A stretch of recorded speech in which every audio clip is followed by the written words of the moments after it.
When I first drove the Baleno many years ago, I said it felt like a cross between a Taz and a GT86. Well, clearly Toyota thought the same thing. This is Suzuki's take on their product. And I'm here to tell you why I think that this is still one of the best compact cars that you can buy. The Baleno has had a makeover thanks to what Suzuki calls its liquid flow design language. And at the front here, the big change is that all of the lights you see here are LED. And I've got to say, these 3 LED lights here, the daytime running lights, look pretty cool during the day. Those wheels look exactly the same as the previous model, and those are 16-inch wheels and tires. And on this one over here, you've got keyless entry and stop-start. This is the GLX version. There's also a GL version, and both models are available in manual and automatic. The rear has also had an attractive makeover, and the boot is now housing 314 liters, but it still has that big shelf over here, which I've never been a fan of. But you can chuck a lot of camera gear in the back if you need to.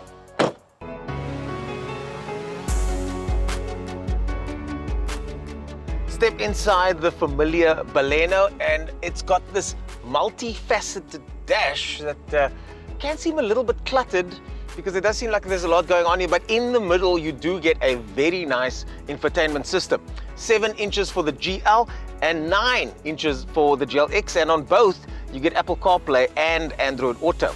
It's got 4 cameras positioned around the car to give you that 360 view, but now on top over here, you get this little pop-up heads-up display as well.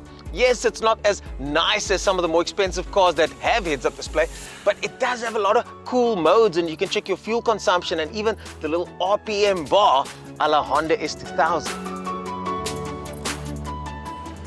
The safety systems have also been upgraded, and what Suzuki says is that the new GL model is spec'd like the old GLX. This GLX now comes with airbags in the front and curtain airbags too. It's also, of course, got ABS, EBD, and stability control, among many other little safety additions to make this car, for under 300,000, a fantastically safe car.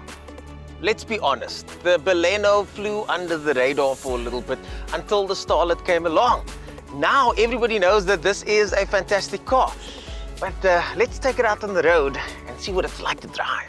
Turn up the bass. Another day, another road trip, this time with Suzuki. And this is the first day that this Baleno has been launched in South Africa. So I'm spending a little bit of time with it on my little cross-country vaunt. So there is any sun sort of hitting my chest here, because I don't have a choice. I have to go in that direction. Otherwise, well, I might not have a place to sleep tonight. 5.4 liters per 100. That's the number we all want to hear when it comes to a car like this.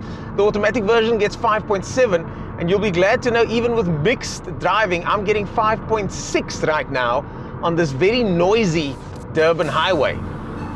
Yeah, clearly this city doesn't work for you guys as much as Cape Town works for me.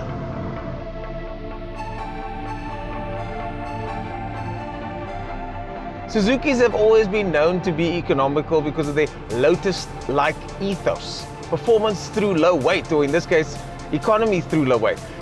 It has the same chassis as before, but it's been stiffened and tweaked to make it a bit more responsive and a bit easier to live with. It's also got a big upgrade, and that's on the engine. Instead of the old 1.4 litre unit, this one has the 1.5 litre engine, which now has 9 extra kilowatts and 8 extra newtons. Now remember, I said I really like this car, and this is why. Time to overtake. Come on! Yeah! It feels like you're driving a race car, but you're only doing, what's that, 90 kilometers an hour, 100? And that's what makes a fun car. Low-powered cars can be fun, and Suzuki have that recipe waxed.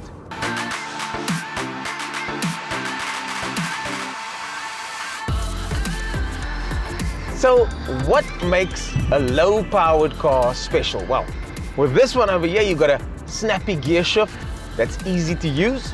You've got a clutch with a light action, you've got an accelerator that's got good feel, and so do the brakes. The steering's a little bit numb, but it does point the car in the direction you want to go.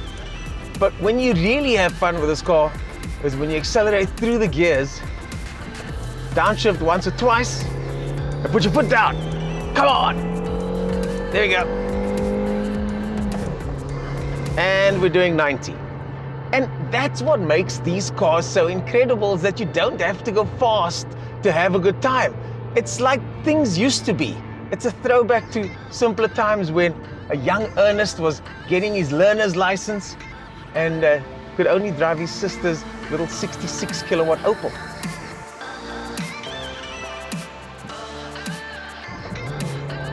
There we go. There she is. The power on the car comes in at around 2,500, and tractability from 2,500 is pretty good, but there's not much happening below that because it's a little naturally aspirated 1.5 litre engine. Once you hit 3 though, that's when things really start to pick up on this little uphill over here.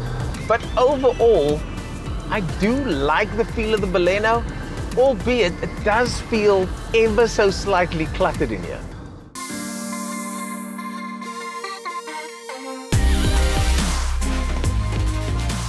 In a segment where value is the most important factor and the Baleno happens to be fun to live with, now you know why this is one of my favorite compact cars.